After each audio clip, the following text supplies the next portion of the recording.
Hai, kembali lagi dengan saya Rama, CEO dari Financial Evolution, teman-teman.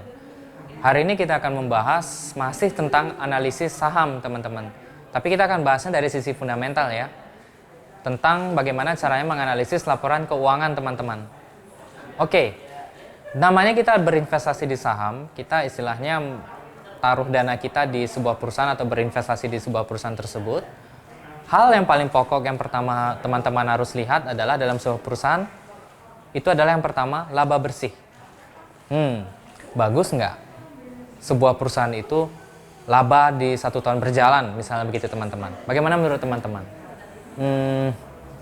Saya rasa sih, menurut saya, teman-teman tidak bisa melihat dari 1 tahun saja atau satu acuan saja. Yang harus kalian lihat, memang laba bersih, tapi harus diperhatikan yang disebut dengan growth atau istilahnya pertumbuhan saham. Jadi minimal kalian dalam berinvestasi atau mau menginvestasikan dana kalian di saham tersebut, kalian harus melihat pertumbuhan selama minimal 5 tahun ke belakang, teman-teman. Apakah selama 5 tahun ke belakang kemarin saham ini labanya naik atau tidak? Biasanya jika laba bersih bertumbuh, harga sahamnya di pasar modal itu juga akan cenderung naik, teman-teman. Maka dari itu faktor dari analisis yang laba bersih ini sangat berpengaruh lah di masyarakat, di fundamental ya teman-teman. Laba bersih yang pertama yang harus kalian perhatikan. Lalu yang kedua adalah yang harus kalian perhatikan adalah hutang. Apakah sebuah perusahaan itu ada yang tidak berhutang, teman-teman? Jika ada, berarti perusahaan tersebut sangat hebat. Kalian bisa membeli sahamnya jika ada ya teman-teman. Tapi saya rasa tidak ada bisnis tanpa hutang, teman-teman. Yang kita harus tahu apakah hutang ini dikelola dengan baik atau tidak, teman-teman.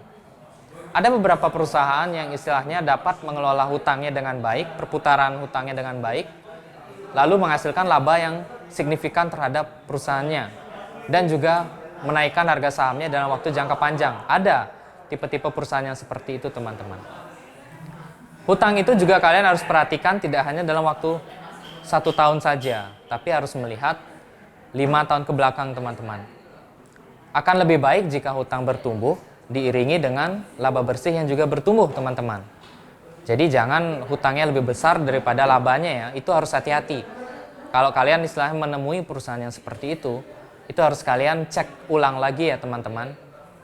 Oke, yang ketiga yang harus kalian cek adalah aset, teman-teman, atau total aset.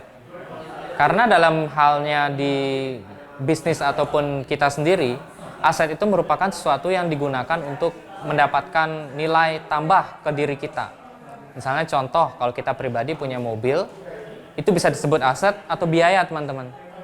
Kalau aset, biasanya kalian gunakan untuk mencari nafkah atau istilahnya mendapatkan tambahan ke diri kalian, itu disebut aset. Tapi kalau kalian beli mobil, namun mobil tersebut diam, apakah itu aset? Silakan berpikir kembali ya teman-teman. Jika dia tidak bekerja buat kalian, aset ini atau barang ini disebut dengan biaya, teman-teman. Maka dari itu, kadang-kadang kalau kita lihat ada yang namanya aset produktif dan aset yang tidak produktif. Yang tentu saja kalau kita mau berinvestasi, teman-teman harus melihat yang namanya aset yang produktif itu, teman-teman ya. Apakah sudah bagus pertumbuhannya atau belum. Karena kalau aset sudah bertumbuh, biasanya laba bersih akan naik. Dan biasanya kalau laba bersih akan naik, perusahaan itu biarpun punya hutang tetap bisa dibayar ya teman-teman. Jadi tidak apa-apa berhutang, yang penting bisa bayar, teman-teman. Jangan berhutang aja tapi lupa. Kayak kita punya hutang ke teman misalnya, terus kita pura-pura lupa gitu ya teman-teman. Nah, yang penting carilah perusahaan yang selalu tepat bayar hutang jangka panjang dan jangka pendeknya, begitu teman-teman ya. Oke, sekian dulu analisis dari saham ini. Jadi saya harap teman-teman sudah mulai bisa menganalisis saham dan beli saham sedikit demi sedikit. Yang penting nanti di akhir menjadi bukit. Salam pintar.